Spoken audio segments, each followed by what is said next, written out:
said, oh. So I went and I did my meditation and I said, give me the knowledge I need, that I desperately need today. And I woke up in Boston at a trade show. Not for the trade. And I went and I'm standing in line, little short line for the people who are going to exhibit and have booths. And this gentleman comes up behind me and says, hey, is this the right line to get your ticket if you're an exhibitor? And I said, well, if you pre-registered, this is the right line. But if you're not smart enough to do that, if you're one of those other dumb people, then you're going to be waiting in that long line over there. And he says, oh, I'm one of those dumb people. And he goes to that line. I'm the next person up.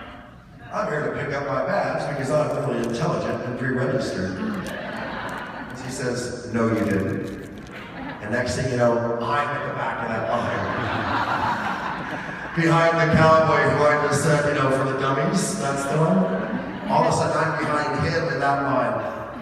And that's the way God works, because in that hat that I could not see if he was facing me, because cowboys tilt their hat like this, and in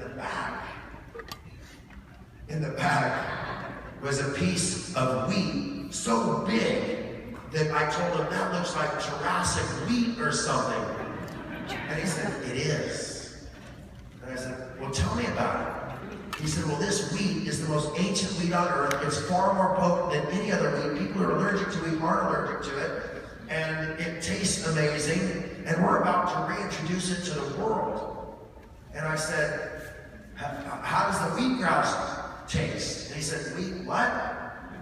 I said, wheatgrass. He said, what's that? I said, I'm your wheat partner. So many kings in Egypt. It was discovered in an urn buried with one of the privileged people of society. I'm not sure that it was a king, but I know that they didn't bury people in pyramids with food for the next life if you weren't very important. And some scientists were studying this, and one of these urns was filled with grain, and the grain had not rotted, had not molded, had not been eaten by rats. It was preserved. And they took this grain that was determined to be over 2,000 to 5,000 years old.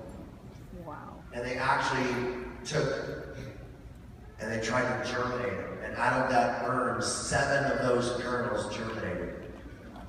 And when studied, this ancient form of wheat, it was discovered, only had 12 chromosome pairs.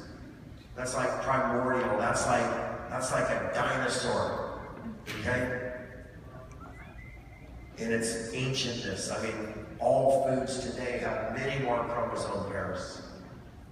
So this ancient, simple food had not been consumed on Earth for thousands of years, and 7 of these kernels germinated. And we took those 7 kernels and we propagated them until we had an acre. We took that acre and propagated it until we introduced this ancient food to the world. And it was brought to me, and I was fascinated by this ancient grain. And so I asked the farmers from Montana. It was a Mormon family, and the Mormon church was very interested in food that could be stored for a long period of time. So they were fascinated by this grain that had been stored for thousands of years and still germinated. And so I wanted to get exclusive rights to make wheatgrass out of this ancient grain. And I had to go up to Montana, and I had to live with this family for 10 days, and I had hair longer than I do today.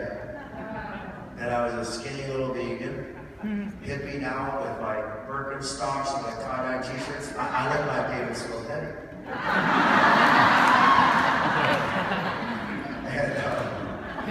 And I went up there, and they didn't like me the minute they saw me. You know, they knew, who was this LA boy?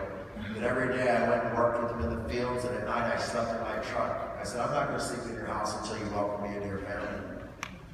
And they thought, wow, they couldn't believe it. The 10th morning, Mrs. Quinn came out, she knocked on my door, she said, we're going to give you exclusive rights to Kamut, because we see your heart, we see your soul, and yeah, we don't understand your long hair, we don't understand why you're wearing Birkenstocks when it's 10 below, we don't understand you, but we love you. And so I hope that that'll be the same. I know they're not that easy to understand, but I hope that we can learn to love each other because I love you so much and I want to heal you and your family and 10 generations of your family to come.